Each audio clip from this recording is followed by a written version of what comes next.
banyak sekali masyarakat kita, terutama di luar Jawa ya, kehilang lahan.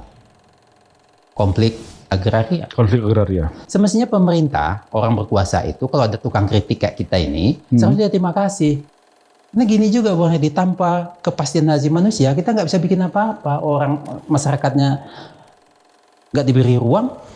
Kalau cuma ingin dapat BLT, nggak perlu merdeka. Belanda juga ngasih.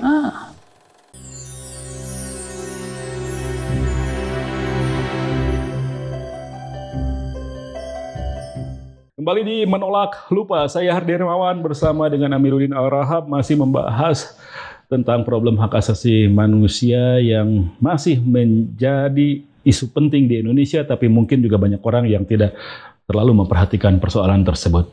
Padahal Indonesia seperti ini diperjuangkan dengan penuh susah payah agar hak asasi manusia itu bisa ditegakkan, terutama di tahun 98. Dulu Anda 98 di mana tuh?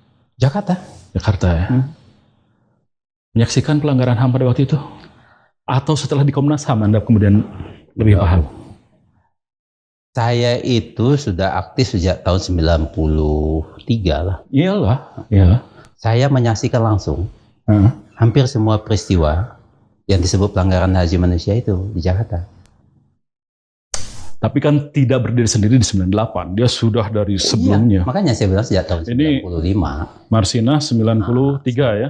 93, 94 lah. Lalu Wijitoko di 97, 98. Kalau kita perhatikan seluruh proses perubahan itu, Anda ingat nggak demonstrasi SDSB? Ya tentu saja. Nah kan dimulai dari situ. Almarhum Nuku dan teman-teman. Nah saya mulai belajar situ lah. Nah kan. Kita kumpul di LBHI, Bapak senior gitu kan. Peristiwa pemberedelan Tempo. 94. Nah, kita kan ikut semua dalam proses itu. Kita sambil belajar untuk memahami apa sebenarnya yang sedang kita hadapi. Nah, panggung besarnya kan 96. Penyerbuan 27 Juli. Ya kan, 2 Juli. Nanti ada beberapa teman-teman kita dituduh lah dalangnya, ya kan, dikejar-kejar. Setelah itu hilang satu persatu. Ya kan, ditangkepin, apa segala macem. Nah, saya berada dalam proses itu semua.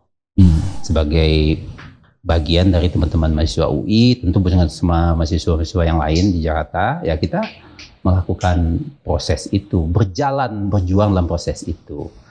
Itulah yang tadi saya katakan, demokrasi dan hak asasi manusia, penghargaan pada hak asasi manusia, nggak datang dengan sendirinya, kita perjuangkan. Bukan hadiah. Kita perjuangkan dulu, panjang perjuangannya. Demokrasi dan HAM bukan giveaway. Kalau sekarang bilangnya. 98, saya menyaksikan langsung, kan saya di jalanan. Apa yang Anda lihat gitu? Lah kita kan menghadapi kekuatan-kekuatan yang nggak mau perubahan itu. Dengan segala macam alat kekuasaannya. Ya, nggak kayak sekarang. Misalnya begini.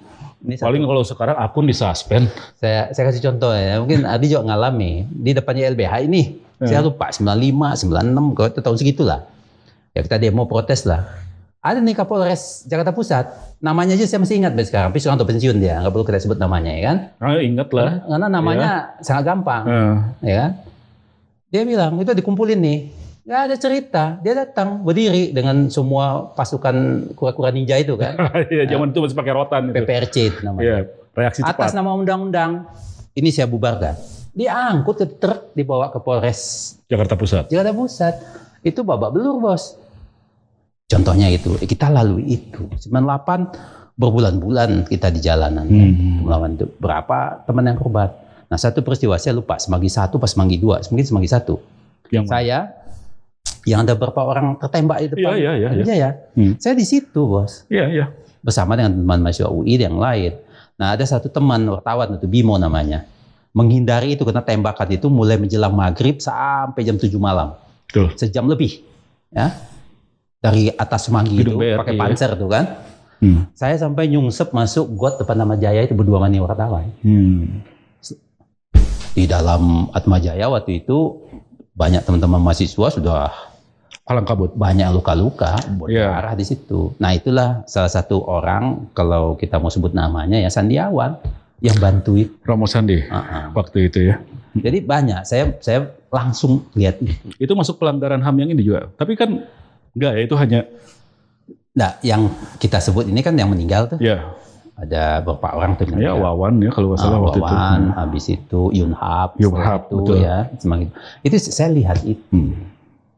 Jadi mengalami proses perubahan itu bagaimana kita memperjuangkannya.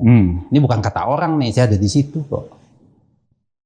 Lalu belakangan di Komnas HAM apa petunjuk-petunjuk lain yang Anda temukan tentang itu? Di Komnas kan kita lebih susun itu sebagai satu argumentasi hukum. Anda kumpulin puzzle-puzzle. Konsepnya ya itu semua kita kumpulkan. Oh ini problem hukumnya, itu yang kita ajukan ke Jaksa Agung supaya diproses. Khusus untuk 98 kalau misalnya Anda ceritakan kira-kira apa rangkaian yang terjadi hingga kemudian? Ya kalau pengalaman pribadi saya kan bukan kesaksian hukum lah ya. Tapi kan begini, saya ingat betul itu 11 Mei. Kamu mulai 11 Mei. Ya. Pembakaran. Ya, Jakarta Chaos tuh. Ya. Setelah peristiwa Trisakti. 11, 12, 13, 14. Saya kan di jalanan, Bung. Itu yang waktu itu saya kan numpang berkantor lah di kantor Abdul Hakim Garuda Nusantara di Kampung Melayu. Kampung Melayu. Kampung Melayu ya? Kampung Melayu. Kampung Melayu besar ya? Kampung Melayu pinggir kali itu. Ya. Kantor kebanjiran juga dulu itu. Nah, saya kan jalan tuh. Penasaran kan? Depan-depannya itu kan udah terbakar, Bu. Saya jalan itu lihat apa ini yang terjadi. Betul ada gerombolan-gerombolan orang menghantam ruko-ruko itu. Habis itu baru besoknya orang bakar mallnya itu kan. Sleepy. No, Jatinegara. Oh iya, yang dekat kantor polisi itu sebenarnya. Jatinegara, yang sekarang kantor Polres Jakarta Timur. Polres. Kan. Nah, habis itu baru nyebar ke hampir semua wilayah Jakarta. Nah, waktu itu saya lihat itu semua. Sambil ini keadaan mahasiswa, tapi saya lihat ini kena bantu Romo Sandiawan waktu itu kan. Untuk melihat dan mencatat ini semua, apa yang sedang terjadi. Iya, itu kan nggak mudah ya ngebakar-bakar mall itu. Itu dia. Terlatih mereka ya? Ya saya bilang begitu. Nah satu kali saya sama satu teman, Alex namanya, jalan berdua nih di Jatinegara. Alex. Alex. Sekarang dia jadi dosen hebat di Inggris. Wah itu saya hampir mati juga tuh digebuin orang di Jatinegara situ kan. Iya Bung, tiba-tiba kan udah masak. Kita kan nggak tahu ini masa apa kan. Main hajar aja itu kan. Untung tampang saya agak-agak kayak begini ya kan. Iya. Ada apa? Waduh, sipit dikit lewat ya. Teman saya ini, Alex ini, pucet. Katolik dia kan, tapi mungkin Jawa ya kan. Ya untungnya itu. Saya tenang aja lah, kan ada Habib. Iya tenang aja. Datang, saya bilang, tapi orang ini kayak orang nggak tatapannya kosong tapi galak gitu loh. Oke. Wah ngeri itu. Nah itu berhasil saya. Kenapa? Saya mau ke Salemba nih, mau ketemu teman-teman aktivis yang sedang kumpul di FK.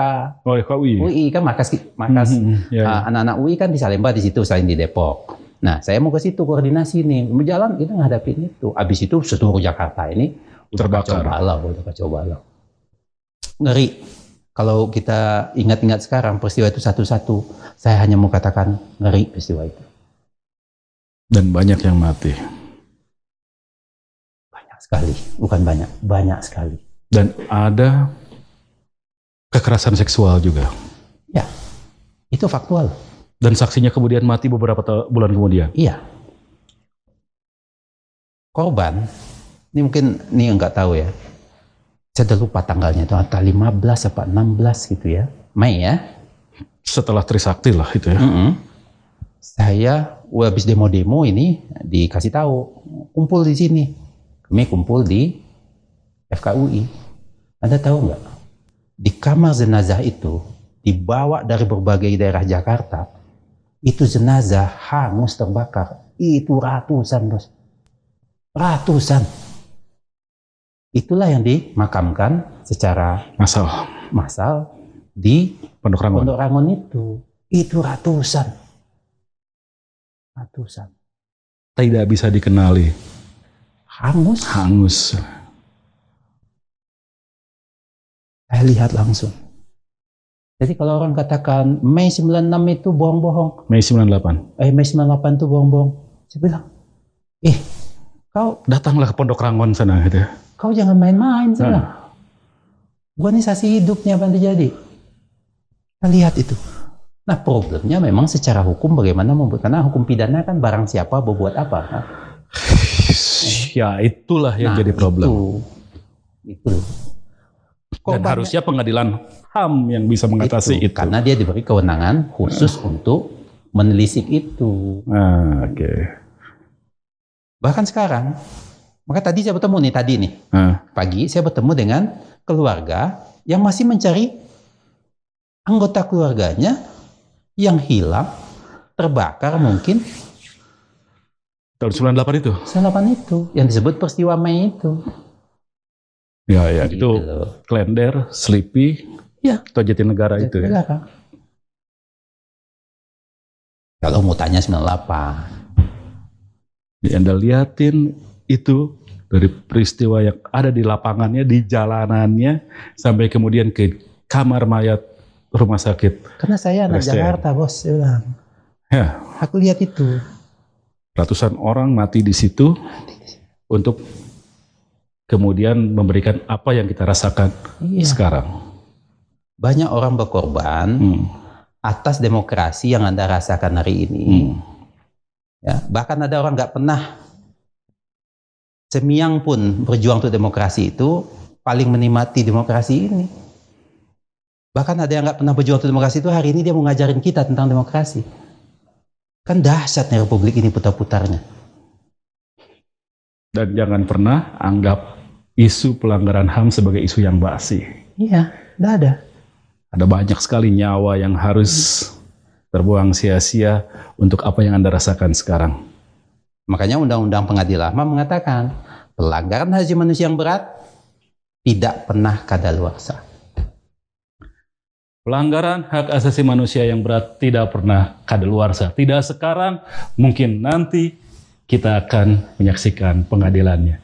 Kita akan terus selalu berharap, menyimpan optimisme agar demokrasi di Indonesia tetap lestari dan penegakan HAM berdiri setegak-tegaknya. Terima kasih, Bung Amir Rahab. Terima kasih Bung Herdi, pembicaraan yang asik dan juga cukup dalam. Mudah-mudahan bermanfaat. Saya Hardi Hermawan pamit, sampai jumpa.